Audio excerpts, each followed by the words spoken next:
The train vanished into the morning mist, leaving behind only a whisper of steam and a trembling silence that settled across Oakwood Station. Like a forgotten breath, Marianne Blythe stepped down onto the platform, her boots landing softly on old stone worn by time and memory, her coat drawn tightly around her shoulders as the October wind swept in with the scent of smoke and dying leaves. She hadn't planned to return, not after 35 years away, not after all that had happened, but fate has a cruel and curious way of circling back. Her eyes lifted toward the hills beyond the station, where red and gold trees clung to the last light of autumn, and the air held that strange in-between feeling, not summer, not winter, just something waiting.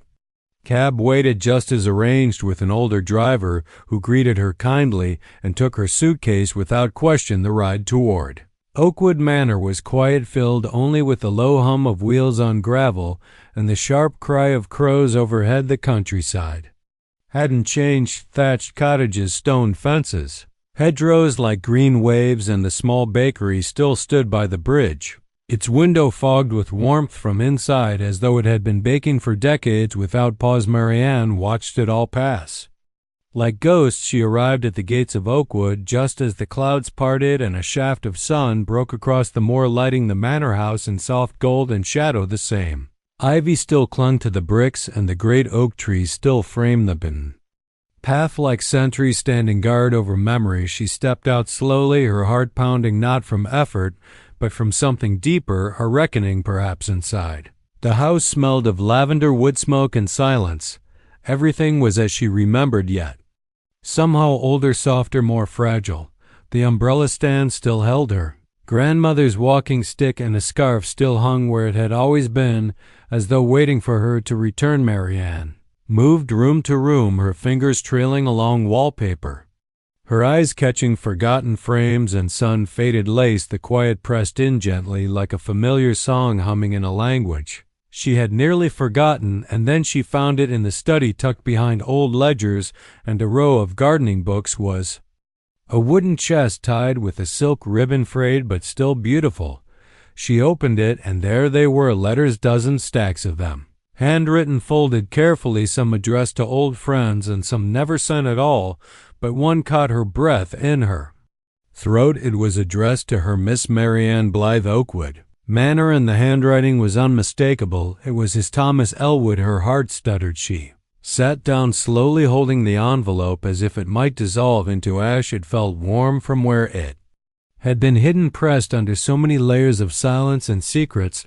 Thomas had written to her after all. He had loved her once, perhaps still did, and she had never known. Why had her grandmother kept it? Why had he never posted it? The question swirled faster than she could quiet them, and the room seemed to tilt with the weight of it all. That evening, with the wind sighing against the windows and the fire crackling in the hearth, she placed the letter beside her tea and stared at it for what felt like hours. She did not open it, not yet. She needed to remember first who she had been when he wrote it, and whether she was still that girl or someone entirely different outside. The leaves danced like whispers through the garden, and the house seemed to listen with her. The letter waited, patient and untouched, and somewhere deep in her chest, something long buried stirred like light behind a locked door. She told herself she would open it tomorrow, but she already knew tomorrow had already begun. The moment she found his name, morning broke gently across the moor, casting a golden light through the manor's lace-curtained windows. The fire from the night before had long since gone out, and the house, though peaceful, felt full of breath, as though it had been waiting all night for her to move. Marianne hadn't slept out. The letter sat on the table beside her, empty teacup. It hadn't moved, hadn't spoken, hadn't offered her any comfort. And yet it haunted the room like something alive, something waiting to change her life. She stood, ran her hands through her silvering hair, and walked into the kitchen. The kettle whistled, the toast browned. Her movements were automatic, but her thoughts remained tightly wound around the envelope still waiting in the parlor. What if it was nothing? A note of apology. A goodbye. A bitter explanation for his silence all those years ago. But what if it wasn't? What if it said everything she once longed to hear? What if it broke her heart again?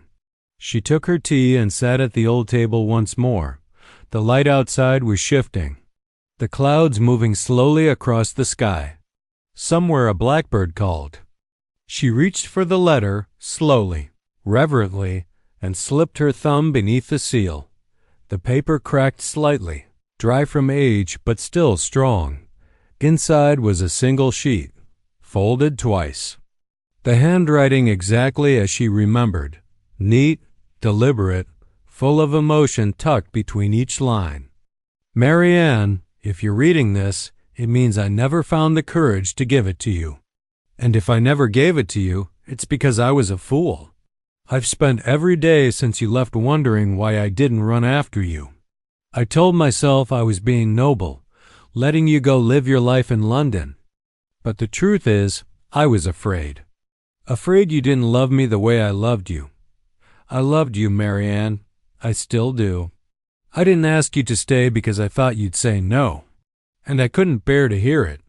But if somehow, one day, this letter reaches you, know this. If you ever return to Oakwood, I'll be here. Waiting. Yours always, Thomas. She didn't cry. Not right away. The tears came slowly, silently, as she read it again and again. And once more, her hands trembling just slightly with the weight of everything they had both lost. The youth they had wasted. The years in between. The silences. Why hadn't her grandmother given it to her? Did she think it would hurt more than help? Or had she simply forgotten, tucked it away like some fragile relic that no one dared to touch? Marianne stood and walked to the window. Oakwood's garden had overgrown with time, but she could still see the path that led through the trees, the path they used to walk in spring, when the bluebells bloomed and the air smelled like fresh earth and possibility. He had waited. He had loved her, and she had never known doubt. Was he still here? Was he still Thomas? The idea struck her like a sudden gust of wind, startling and undeniable. She folded the letter carefully, smoothing the paper like a prayer, and placed it back in its envelope. It was late morning now. The sun was high. The air felt just a little warmer, as though the house had exhaled some hidden burden it had held for too long. In her chest, a quiet ache began to soften. She hadn't expected this. She had come, too. Oakwood to close a chapter, to say goodbye to a life already lived. And now here she was, standing at the edge of something new. Something unexpected. Perhaps she had one chapter left. She reached for her coat. She didn't know where he lived now. Didn't even know if he was still in Oakwood. But she could ask around. The bakery, the post office. Small towns remember things, even when people try to forget. She stepped outside, the gravel crunching beneath her shoes, the cold air kissing her cheeks. The letter was in her pocket. Her heart was open, at last. And somewhere, maybe down the lane or beyond the trees, Thomas Elwood might still be waiting.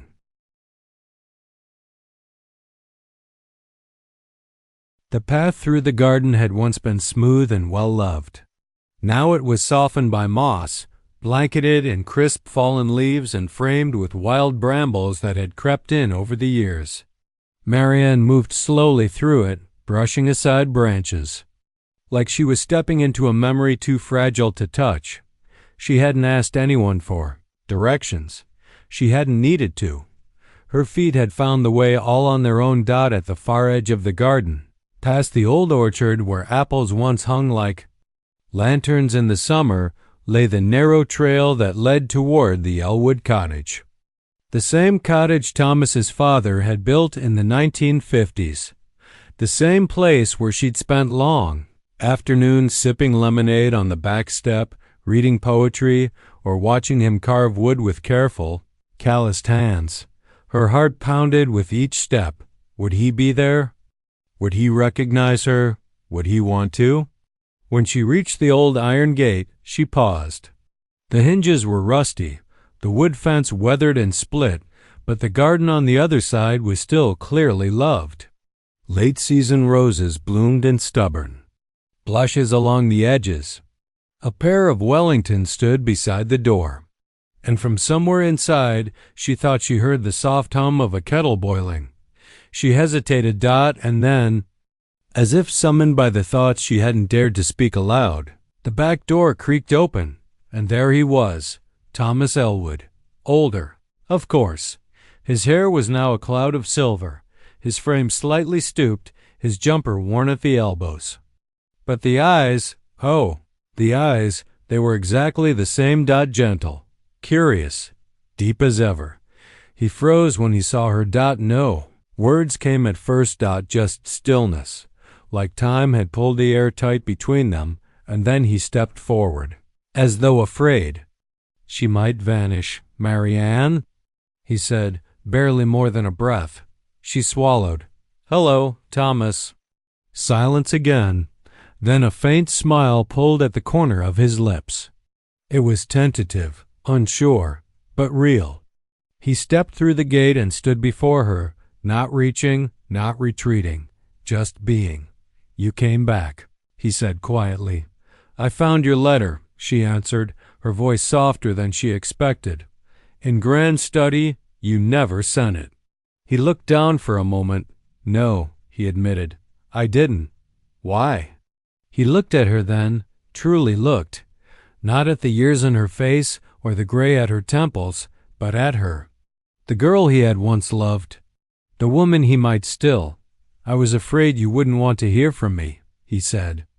I thought maybe you'd moved on, that you'd never come back. And I thought you stopped caring, she whispered. His eyes clouded. I never stopped. For a moment, neither of them spoke. The wind moved gently through the garden, stirring the roses, and the memory-laden silence between them. Somewhere in the distance, a bird called twice. The sun filtered through the trees like a golden hush. He gestured toward the bench by the rose arch. Would you sit with me? She nodded. They walked together, slowly, cautiously, and sat. Side by side, not touching, not yet. The distance between them was not far, but it held 35 years of things left unsaid. I've read your letter 10 times already, she said after a while. He gave a quiet smile. Then you know, she nodded. But I still need to hear it from you. He turned to face her. I loved you, Marianne. I still do. I didn't chase you because I thought I was doing the right thing. I didn't want to hold you back from your life, but I see now, maybe I should have fought for us. She looked down, her fingers brushing a faded rose petal on the bench. I was waiting for you to ask me to stay, she whispered, and when you didn't, I thought it meant you didn't feel the same. The ache between them bloomed fully then, not painful, just heavy, honest. And then, after a moment, she reached out and placed her hand over his. I'm here now, she said. His fingers turned and curled gently around hers. They sat like that until the sun began to dip low, casting the garden in amber light. No promises, no rush. Just two people, rediscovering something soft and familiar beneath the fallen leaves of time. The fire crackled softly in the old hearth, throwing flickers of amber light across the study walls. The scent of dried lavender and aged paper filled the room.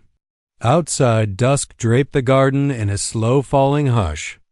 Wind pressed gently against the window panes, and the world felt paused, as if the night itself was listening. Marianne poured 2 cups of tea, her hand steady but her heart full of questions. She had invited Thomas back to Oakwood Manor, not out of impulse, but out of something far older and deeper. A need for truth. A need for peace. He stepped inside slowly, eyes sweeping over the familiar room.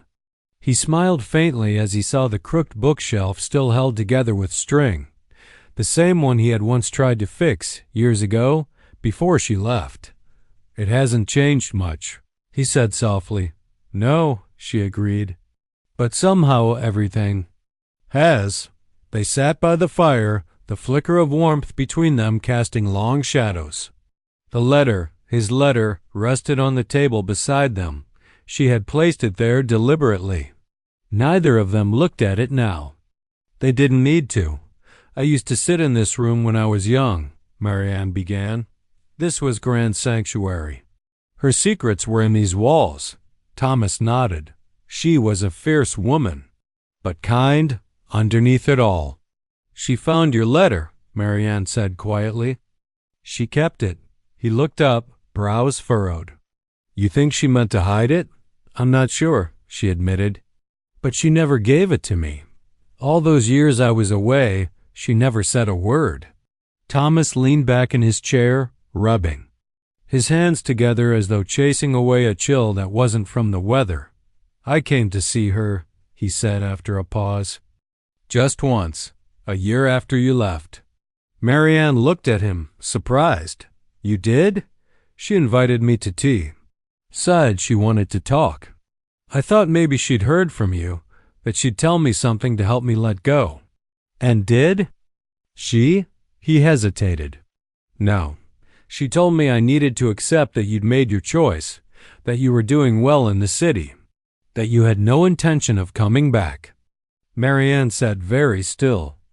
That wasn't true, she said softly. I know, he replied. Now I do. They sat in silence again, the fire casting light on truths that had stayed in the dark too long. The years felt heavy between them, not wasted, but weathered. Not broken, but bruised. I think she thought she was protecting us, Marianne said. She never liked uncertainty or softness. She probably thought if she could close the door for us, we wouldn't keep reaching for it. Thomas gave a faint smile. Or maybe she just didn't believe in second chances. Marianne shook her head. She believed in control. She didn't trust emotions to lead anywhere safe. He leaned forward slightly, but she was wrong about that. Wasn't. She met his eyes. There was no fear in them now. Just warmth. Steady and sure. I don't know what this is, she said carefully, what we're walking back into. But I know I'm not afraid of it anymore. Thomas reached across the space between them, not suddenly, not dramatically, just gently. His hand brushed hers. His skin was warm, familiar, older than before, but no less comforting. We don't have to name it yet, he said. We just have to let it live? This time. She smiled, the edges of her mouth curling like an old photograph coming to life. We have so much to catch up on. I never married again, he said quietly, after you. I couldn't. Nothing. Ever felt right. Her eyes softened. I did. Once, for a time. It wasn't what I hoped. I'm sorry, he said sincerely. I'm not, she replied. It brought me to now. Outside, the wind began to rise, rattling the dry vines on the stone walls. But inside, the study felt warmer than it had in years, as if the house itself had exhaled. They sat together for a long while, no longer needing to fill the silence. Not every love story is about first glances and rushed embraces. Some love stories are quiet, slow, rooted, and sometimes, just sometimes, they wait for the right season to bloom again. The morning air was crisp with the scent of damp earth and pine as Marianne and Thomas stepped out of the manor and into the woods beyond. The trees stood tall, their branches stretching like fingers toward the soft, pale sky. Leaves rustled gently beneath their feet, a symphony of autumn's quiet song. For a moment, neither spoke. They walked side by side, their steps unhurried, as though time had loosened its grip and allowed them space to breathe and remember. Marianne glanced at Thomas, noticing how the light caught the silver in his hair, the way his eyes softened when Osdund. He smiled. It was a smile she hadn't seen in decades, one that spoke of hope, regret, and something tender blooming anew. Do you remember the last time we walked here? She asked softly. He nodded, a distant look in his eyes. I was trying to find the courage to tell you I loved you. "And you didn't?" she teased gently.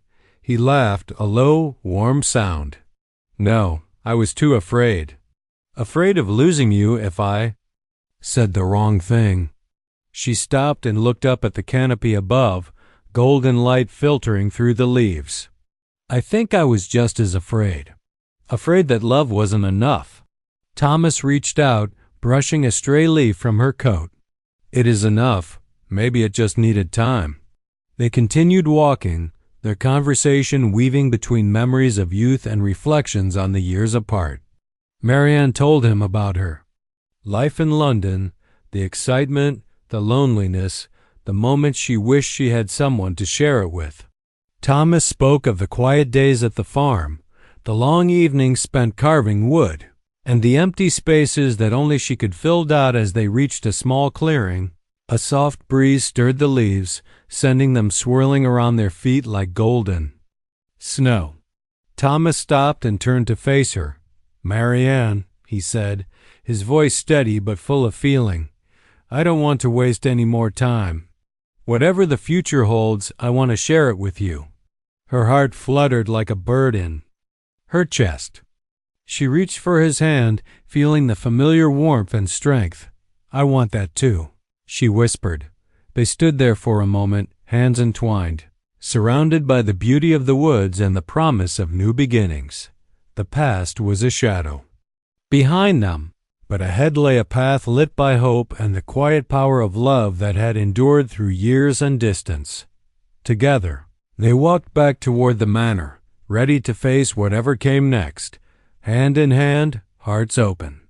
And spirits entwined. The late afternoon sun dipped low, casting long shadows across Oakwood Manor's grand old walls. Inside, the house felt quieter than usual, as if it were holding its breath, waiting for something to unfold. Marianne and Thomas sat close by the window, the garden beyond dappled in gold and amber light. The air between them was thick with things unspoken, emotions held tightly just beneath the surface. For years, life had kept them apart, but now the walls they'd built were starting to crumble, brick by brick. Thomas reached into his pocket and pulled out a small, folded piece of paper, the one he had carried with him for decades. His hand trembled slightly as he unfolded it. "I kept this," he said softly, "even when I thought you would never come back." Marianne's breath caught. She reached out and took the letter, fingers tracing the faded ink. "It's the letter you wrote," she whispered, "the one you never sent." "Yes," he replied, eyes searching hers. "There's something I need to say. Something I should have said a long time ago." She looked at him, heart pounding. "Tell me." Thomas swallowed hard, gathering courage like a shield. "I was young and scared. I thought I was protecting you by letting you go. But the truth is, I was afraid of losing you forever. I didn't trust myself to fight for you. I was weak." Marianne's eyes glistened with unshed tears. "You weren't weak. We were both scared. Life took us on different paths." He shook his head gently. "I don't want to lose you again. I want to be honest with you.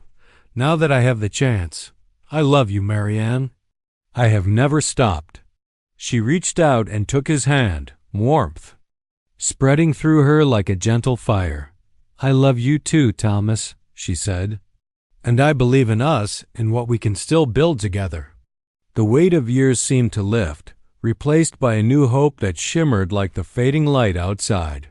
For the first time in decades, they allowed themselves to dream, to imagine a future where love could finally take root and flourish, unburdened by fear or doubt. As the sun slipped below the horizon, they sat side by side, hearts open and intertwined, ready to face whatever came next, together. The first frost of winter had kissed the edges of Oakwood Manor's garden, turning the once vibrant leaves into delicate crystal sculptures. The manor stood stoic against the cold, its stone walls holding stories of love, loss, and now renewal. Inside, the fire crackled in the hearth, filling the room with warmth and light. Marianne sat beside Thomas, Their fingers intertwined as if the years apart had never happened. They shared a quiet comfort, the kind that only time and deep understanding can bring. Outside, the wind whispered through the barren branches, but inside, the room was a sanctuary, untouched by the chill. "Do you remember," Marianne began, softly, "how we used to dream about the future when we were young? We thought we had all the time in the world." Thomas smiled, his eyes reflecting the flickering flames. "We were so sure, weren't we? That life would unfold exactly as we planned." She nodded, a bittersweet smile touching her lips. "But life had other plans for us." He squeezed her hand gently. "It did. And yet, here we are, given a second chance. A chance to write a new story." Marianne looked into his eyes, searching for the truth she had always hoped to find. "Do you think we can really heal from all that's happened? From the years lost in the pain we didn't understand?" Thomas's gaze grew steady, filled with quiet determination. "I believe we can. Healing doesn't mean forgetting. It means choosing to move forward together despite everything." She felt a tear slip down her cheek, not from sorrow but from hope. "I want that too. To build something real, something lasting." Their hands tightened around each other, anchoring them to the moment. For so long they had lived with shadows between them, but now those shadows began to dissolve in the light of their shared promise. Marianne stood and walked to the window, looking out at the frost-covered garden, where the first snow was beginning to fall. "It feels like the world is turning a page, doesn't it?" Thomas joined her, wrapping his arms around her waist, pulling her close. "Yes, and we're writing the next chapter, together." She leaned her head against his chest, feeling the steady beat of his heart. "There's something I need to tell you," she said after a moment. He looked down at her, curious. "When I left Oakwood all those years ago, I carried a secret with me, a secret I was too afraid to share." Thomas's brow furrowed slightly. "What kind of secret?" Marianne took a deep breath, steadying herself. "I had a child, your child." The words hung in the air, fragile yet powerful. Thomas's eyes widened, then softened as he processed. "The revelation. You never told me," he said quietly. "I was scared," she admitted. "Scared of how you'd react, scared that you'd reject us both. But my child was the reason I had to leave, to protect them." Thomas pulled her into a gentle embrace, holding her as if to shield her from all the years of pain. "Why didn't you tell me sooner?" "I didn't know how," she whispered. "But now I want you to be part of their life, part of our life." He looked into her eyes, his heart swelling with a mixture of love and newfound responsibility. "I want that, too. I want to be there for both of you, for our family." The firelight danced in their eyes as they stood together, united not only by past love, but by the promise of the future. The path ahead might be uncertain, but their hearts were resolute. Marianne smiled through tears. "We have a lot to catch up on, a lot to heal." Thomas kissed her forehead gently. "One step at a time, together." Outside, the snow continued to fall, blanketing Oakwood Manor in a soft, pure white. Inside, two souls once torn apart by fear and silence had found their way back to each other, ready to face whatever came next, hand in hand, heart with heart. Asterisk winter's hush settled gently over Oakwood Manor, wrapping the estate in a serene blanket of snow. Inside, the warmth of the fire and the soft glow of candlelight filled the rooms with a comforting embrace. It was a season of endings and beginnings, and for Marianne and Thomas, it was the dawning of a future once thought impossible. Days that followed Marianne's confession had been a journey of healing, adjustment, and rediscovery. Thomas met their child, a bright-eyed boy with his mother's gentle spirit and his father's steady gaze. In those moments, the weight of lost years seemed to lift, replaced by the profound joy of newfound family bonds. One chilly afternoon, Marianne and Thomas walked through the manor's vast library, the shelves lined with leather-bound volumes whispering stories of the past.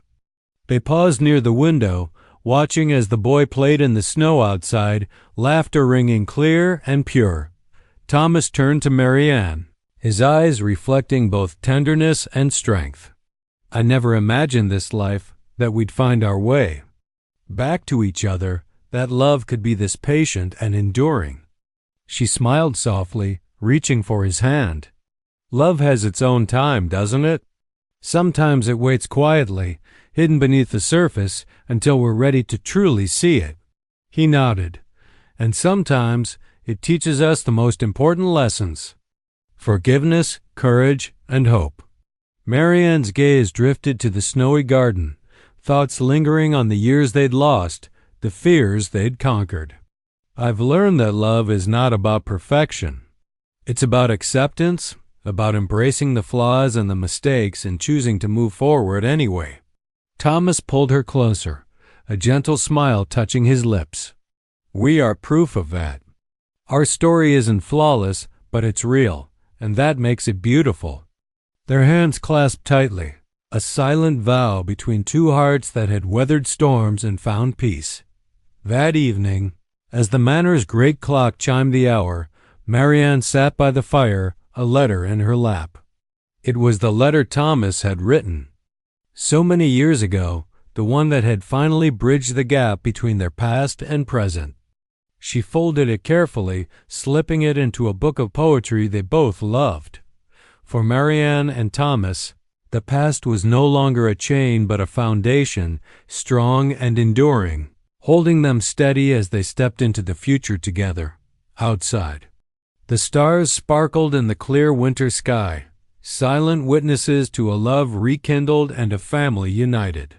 The lessons of patience, forgiveness, and hope had blossomed in the quiet corners of Oakwood Manor, reminding them, and us all, that it's never too late to find happiness, to heal old wounds, and to love deeply and fully as Marianne. Thomas stood by the window, watching their son build a snowman beneath the moonlight. They knew that life's most beautiful chapters often begin when we dare to open our hearts again. In the end, love was not just a feeling but a choice. A choice to believe, to forgive, and to embrace the gift of a new dawn. Asterisk, asterisk, asterisk. The lesson and moral of the story is, asterisk, no matter the distance time has placed between us, love's quiet patience and unwavering hope can heal even the deepest wounds. It reminds us all that in life's later chapters, courage and forgiveness can open doors to unexpected joy, proving that it's never too late to love again.